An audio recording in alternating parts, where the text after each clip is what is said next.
नमस्कार, आप देख रहे हैं भारत वन न्यूज। एक भारत एक आवाज। आइए देखते हैं संवाददाता उमेश सिंह राणा की यह रिपोर्ट। त्रिवेंद्र सरकार का जीरो टॉलरेंस केवल ढकोसला। कांग्रेस के प्रदेश सचिव व जुझारू एवं लोकप्रिय युवा नेता हरीश पनेरू का कहना है कि प्रदेश की त्रिवेंद्र रावत सरकार भ्रष्टाचार में अंखट डूबी हुई है। उसकी जीरो टॉलरेंस की बात केवल एकमात्र ढकोसला है।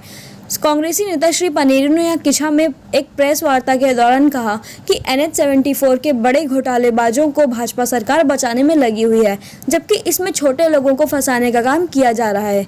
उन्होंने कहा कि यदि प्रदेश की त्रिवेंद्र सरकार इतनी ही ईमानदार है तो अभी तक प्रदेश में लोकपाल की नियुक्ति क्यों नहीं की गई। श्री पनेरू ने कहा कि भाजपा सरकार में देश व प्रदेश में महंगाई, भ्रष्टाचार, बेरोजगारी अपने चरम पर है और आमजन को अपना जीवन यापन करना मुश्किल हो गया है।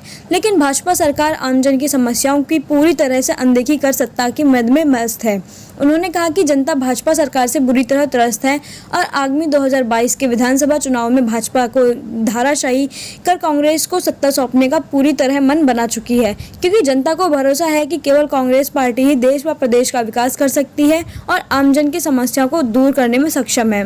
बाइट हरीश पनेरू, उत्तराखंड कांग्रेस प्रदेश सचिव। त्रिवेंद्र रावत जी की सरकार भ्रष्टाचार जीरो टॉलरेंस की जो बात करते हैं, उन्होंने 5 साल होने को जा रहे हैं लोकायुक्त का गठन नहीं किया, इसलिए नहीं किया कि हम भ्रष्टाचार कर पाए।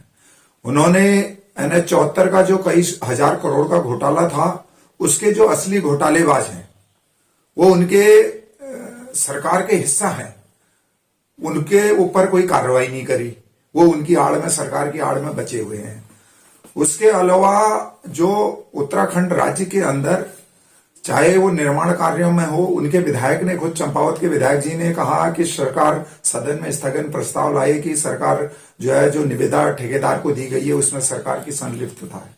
तो इससे बड़े प्रमाण की आवश्यकता, और मुख्यमंत्री जी को, हाईकोर्ट को ये निर्देश देना पड़ा मुख्यमंत्री के खिलाफ FIR लिखी जाए, लेकिन वो कानूनी दांवपेच में सुप्रीम कोर्ट से स्टे लेने में जरूर सफल हुए हैं, लेकिन जनता की अदालत में मैं समझता हूं कि भारतीय जनता पार्टी की सरकार भ्रष्टाचार के लिए पूरी तरीके से जिम्मेदार है। जिस मुद्दे को लेकर वो सरकार में आए थे, उस मुद्दे से मुझे लगता है कि चाहे वो ग्रामीण क्षेत्र की जनता है, चाहे वो शहरी क्षेत्र की जनता है, भ्रष्टाचार कहीं कम नहीं हुआ, भ्रष्टाचार और बड़ा है। और मैं कहना चाहता हूं कि अगर वो भ्रष्टाचार के प्रति ईमानदारी से जीरो टॉलरेंस पे काम करना चाहते थे तो लोकायुक्त का सबसे पहले उनको गठन करना चाहिए, जिसको मोदी जी ने कहा था अपनी मैनिफेस्टो में, कहा था, यही भारतीय जनता पार्टी ने अपनी मैनिफेस्टो में कहा था कि हम भ्रष्टाचार बिल्कुल बर्दाश्त नहीं करेंगे। तो लोकायुक्त तो आपने 4 साल में क्यों नहीं गठन किया? आपकी केंद्र में भी सरकार, राज्य में भी सरकार, आपको तुरंत लोकायुक्त लाके जो भी इस तरह से भ्रष्टाचार के मामले थे, लोकायुक्त उसमें जांच करता, भ्रष्टाचारियों के खिलाफ कार्रवाई होती। तो आज कहीं भी जो भ्रष्टाचार के कर्मकार बोर्ड की आपने बात बताई, वो क्या कहते हैं कि जब कर्मकार बोर्ड में इतना बड़ा घोटाला हो गया, मीडिया के माध्यम से मैं उनको धन्यवाद देता हूं, मीडिया के भाइयों ने उठाया और सरकार उसमें मौन साधे हुई है। इसमें बहुत बड़ा घोटाला, आप तो कह रहे हैं, मैं कह रहा हूं इसमें इतना बड़ा घोटाला हुआ है, ऐसे ऐसे घोटाले हुए हैं कि अगर इसकी परत खोली जाए तो सारा ही, मैं समझता हूं कि काली निकलेगी, पूरी खानी काली है इसमें।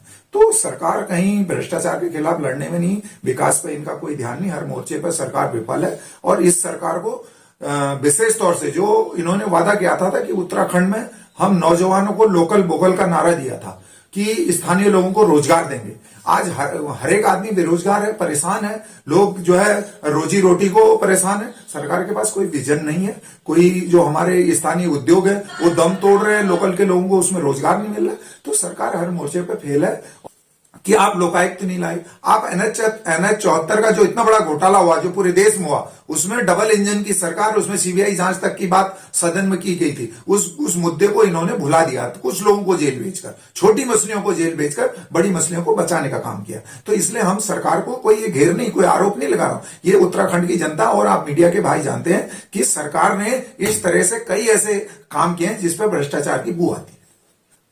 ये पूरे उत्तराखंड राज्य का, मैंने कहा, त्रिवेंद्र सिंह रावत का अगर आप 4 साल का कार्यकाल देखेंगे तो स्वास्थ्य, शिक्षा, इस पर बिल्कुल सरकार बिल्कुल फेल हुई है। मैं कह रहा हूं कि आप इंटीरियर में चले जाए कि लोग आज भी डोली पे लाके अपना इलाज करा रहे हैं। वो तो अच्छा है कि प्राचार्य थोड़े बड़े आदमी हैं, वो बेचारों का मीडिया ने संज्ञान ले लिया, मैं उनको धन्यवाद देता हूं। गांव में ऐसे सैकड़ों लोग मेरे पास प्रमाण सहित हैं जिनकी डेथ जो है डोली पे लाते हुए हो जा रही इलाज के अभाव में। गांव में कहीं डॉक्टर नहीं है, सरकार के पास ये विजन नहीं है, ये नहीं है कि कैसे हम डॉक्टरों को यहाँ भर्ती करें, कैसे लोगों को सस्ते उस पर इलाज दें। तो उत्तराखंड की व्यवस्था जो है बहुत खस्ता हाल में है। और विशेष तौर से आपने स्वास्थ्य के बारे में पूछा, स्वास्थ्य के क्षेत्र में चाहे वो कोई भी सरकार रही हो, मैं ये कहना चाहता हूं कि उत्तराखंड राज्य को स्वास्थ्य के क्षेत्र में नरेंद्र मोदी की जब डबल इंजन की सरकार है, वो केदारनाथ में आके अगर साधना कर सकते हैं, तो मैं उनका ध्यान और उनके मुख्यमंत्री का ध्यान इस ओर आकृष्ट करना चाहता हूं कि जरा जो उत्तराखंड के जो डोली पे ले जाके 20-20 किलोमीटर पैदल ले जाके अपने इलाज के अभाव में दम तोड़ रहे हैं, उनकी ओर भी जरा ध्यान दे लो तो बाबा केदार की आपके ऊपर कृपा हो जाएगी। नहीं तो इस ध्यान करने से कोई फायदा नहीं, क्योंकि जनता अगर तरसते है, राजा कहे मैं ध्यान कर लिया मैंने और सब कुछ सिद्धि प्राप्त होगी, तो ये संभव नहीं। ऊपर वाला भी देखता है कि जनता किस दुख दर्द से डोली में जाकर अपना जो है इलाज कराने को मजबूर है। तो ये सवाल एक बहुत बड़ा मुद्दा है।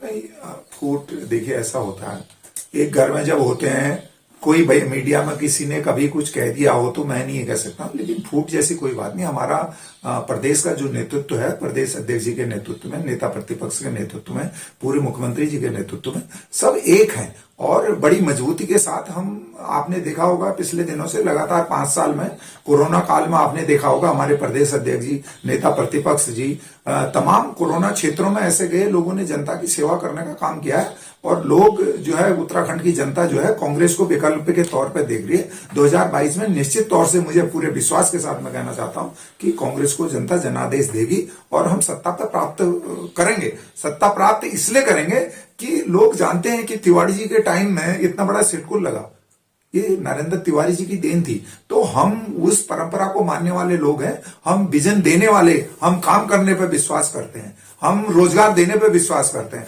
हम जो जिसका चूल्हा, बहन का चूल्हा नहीं जला उस चूल्हे को जलाने पर विश्वास करते हैं। इसलिए विकास कार्यों को देखते हुए, रोजगार को देखते हुए, नौजवान जो आज हमारे उत्तराखंड का है वो तिवारी जी को याद कर रहा है। वो कह रहा है कि तिवारी जी का कैसा विजन था, उन्होंने इतने बड़े उद्योग यहाँ के लोगों को रोजगार देने का वादा किया। तो ये सरकार उस मुद्दे पर, मोदी जी कहते थे कि हम रोजगार देंगे नौजवानों को, तो रोजगार नहीं दे पाए। तो इसलिए जनता देख रही है कि इससे बढ़िया तो कांग्रेस का शासन था, इसलिए कांग्रेस को सत्ता में 2022 में पुनः वापसी होगी।